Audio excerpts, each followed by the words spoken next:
Wow, opposition house of cards 咧，wow, opposition house of cards 咧。But the opposition points out the shortcomings about everything in Singapore. Everything is not so good one. They brush over our constraints and the difficult decisions we have to make. They try to sell you an easy lie. Fellow Singaporeans, you be the judge of the opposition and the PAP. I cannot tell you how to think, but I have a simple suggestion for you to think about. Suppose you have built a house with the help of an architect and lived in it for 50 years. Now, with children and grandchildren and different needs, you want to modify the house to improve it. There are some things you want to add, extra rooms for example, and there are some others you want to replace. The kitchen, the toilets, not so good already. To make these changes, you again need the help of an architect. But the original architect and his team have passed away. The firm, the architectural firm, is still there. It's a different team, but they have worked with the original team and were coached and mentored by them for many years. They have knowledge of how the house was built up in the first place. And each time there was a problem or you wanted something changed, you asked them to come back and help improve it. As a result, after 50 years, and even after repairs, the house is structurally sound and still a safe home for you. This is your house, your one and only home.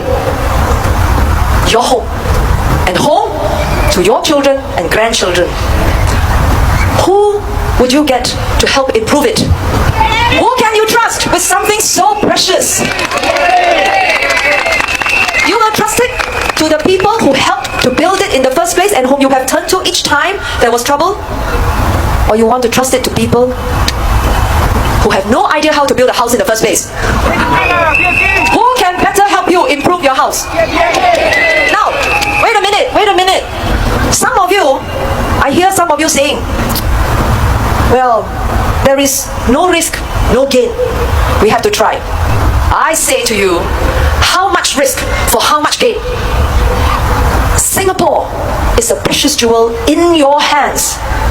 Could you lose it? Is the road ahead so easy to navigate? If that is so, why are larger countries, older democracies, failing so obviously? The people and their leaders worried and so uncertain about what to do next. The opposition wants to tear your house down. What will they rebuild? A castle in the air.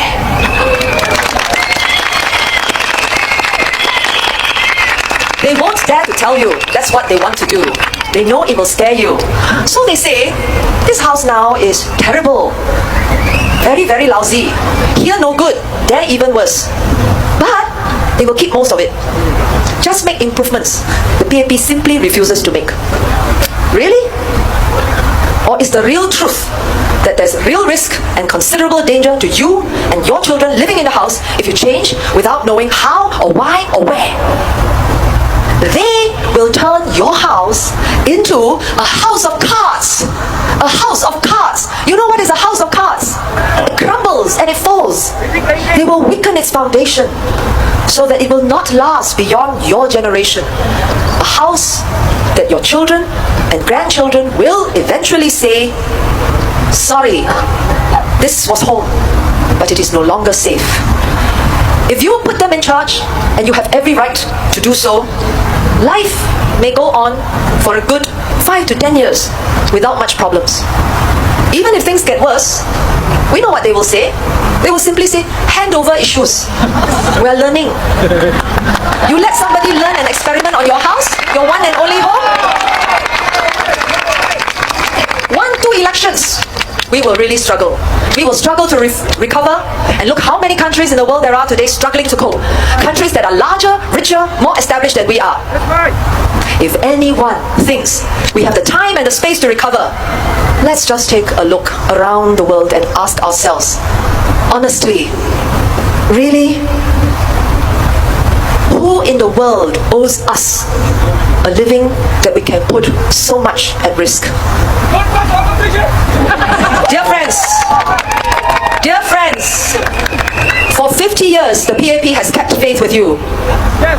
Will it be right about everything, always? Of course not. But you and the PAP together, we can and will be mostly right about most things. Together, we have built a home, a most solid house for our families. We have built it for you, with you, for Singapore. Dear friends, we have walked this journey and built our house together. Let us work together to make this a better house for our future. There is so much potential and so much risk. Don't let anyone take down Bishan Toa Payoh or tear our home apart or turn it into a house of cards. Vote for the people you can trust. Vote for the team you can count on. Say this after me. Vote for PAP. Majulah PAP. Majulah Singapura. Thank you very much. Hey, hello friend, we've come to the end already. Have you subscribed yet? Yes, press the subscribe button and the like button and the share button. Thank you and have a nice day.